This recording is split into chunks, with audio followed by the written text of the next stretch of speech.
Walking by her husband's side, Maesaiah Thabane, in less troubled times, the First Lady in yellow has been charged with the murder of the Prime Minister's first wife.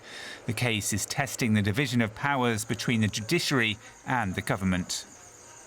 Suppose she is found guilty and she's convicted of murder. I think for Lesotho that would be a first step. That would teach everyone. That would be a lesson for every citizen, especially people in influential positions of power, that they are not immune to justice. I have the burning desire. I'm zealous to see where we have the First Lady like any other Lesotho. I'm expecting that she must as well go there, being charged, and if need arise, go to jail. Lipolelo Thabane was gunned down outside her home in June 2017. An armed gang was initially blamed. The killing occurred just 2 days before Thomas Thabane was sworn in for his second spell as PM.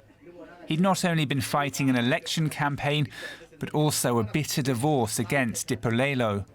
At its heart, a power struggle for who was the rightful First Lady, a battle for influence in the country.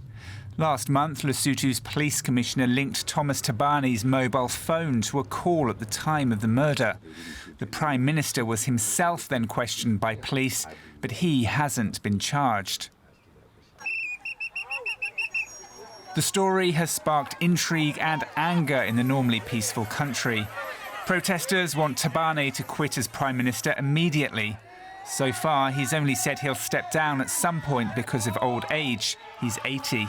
But even if he leaves office, questions about what really happened to his first wife and the quest for justice all remain. For more on the developments of this case, I'm joined by journalist Ntagwana Ngatane, who's reporting from Lesotho's capital, Maseru.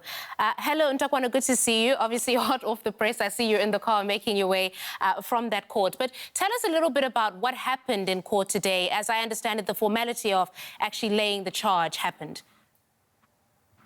That's correct. We know now that Maesaiah Thabane, the Prime Minister's wife, has been charged with the murder of his second wife, Lipolelo Thabane, in 2017, as well as the attempted murder of Tato Sibulla. This is Lipolelo Thabane's friend, who was with her in the car, who was shot but survived. Of course, Lipolelo died in that shooting. She fled to South Africa last month to escape arrest. Why has she now turned herself in? From what we understand, when she fled Lesotho to South Africa, it was to the knowledge of the security agencies in South Africa. And subsequently, through negotiation, the South African envoy of President Cyril Ramaphosa with the State Security Minister, Deputy State Security Minister, went to Lesotho, but nothing transpired from that. But following that, we then understand that the South African security agencies gave her an ultimatum to either leave South Africa or be arrested in South Africa. As you can understand, the two countries have an extradition treaty between them that allows them to exchange people who are wanted in either country.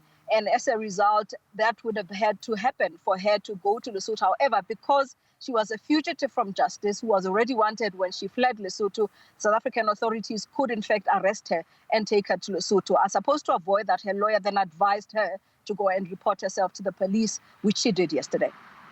And where does the Prime Minister stand in all of this? And is he going to step down, as many in the country are calling for?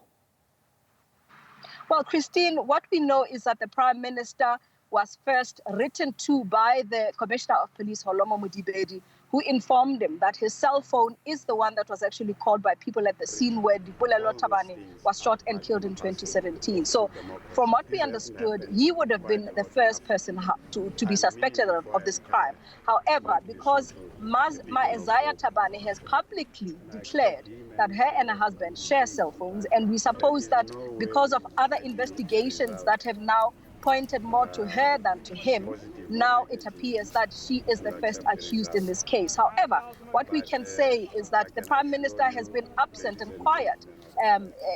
Even in court today, he wasn't present, so very conspicuous by his absence. In terms of stepping down, we suppose that this case probably is the main reason why he feels that he needs to step aside. But he still hasn't done that. We know that he says he will retire when Parliament has started processes for him to do so. And we are waiting for that to happen to see when he actually does step down. Christine? All right, that's Ntagwana Ngatane in Lesotho's capital, Maseru, for us. Thank you.